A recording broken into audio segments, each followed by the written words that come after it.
Bonjour, Salesforce Inspector, c'est quoi? Eh bien, c'est un de mes outils préférés. C'est quelque chose que tu installes sur ton navigateur Chrome ou Firefox, par exemple, et qui est complètement gratuit.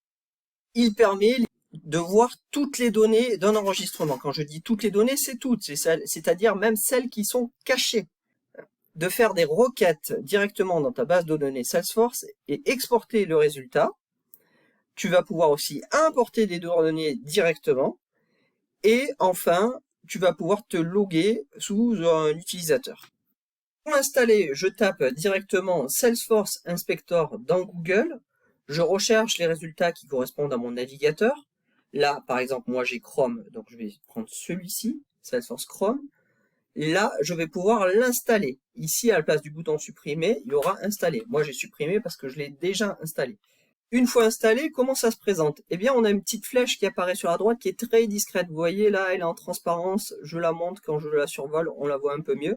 Je clique dessus et ça va m'ouvrir Salesforce Inspector avec 4 boutons, comme on peut le voir ici. Donc, premier bouton, Show All Data. Je vais l'ouvrir ici dans un nouvel onglet. Ici, je vais voir donc toutes les données de l'enregistrement, pas que celles qui sont affichées, vraiment toutes. Exemple, si je tape ID, je vais voir ici l'ID Salesforce, alors qu'il n'est pas affiché dans la page. Là, si je cherche dans la page, le champ ID n'est pas affiché.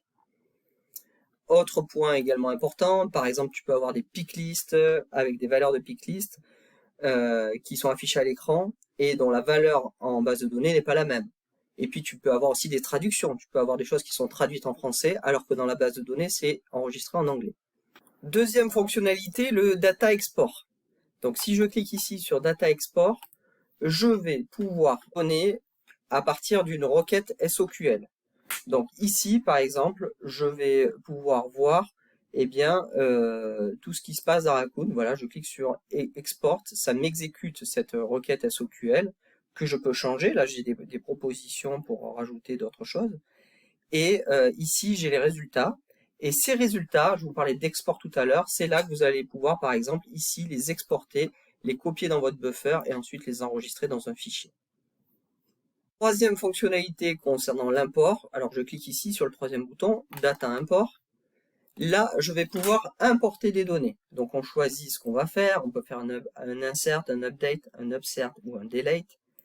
On va pouvoir choisir l'objet cible, l'account, et puis à savoir si c'est du Excel ou du CSV. Et on peut copier directement aussi ici les données CSV à importer. Enfin, dernière fonctionnalité, ici, on a un onglet User sur lequel je vais cliquer. Et là, on peut chercher un utilisateur, cliquer dessus, voilà, et utiliser le bouton Try Login As. Et là, on va se connecter sous l'utilisateur.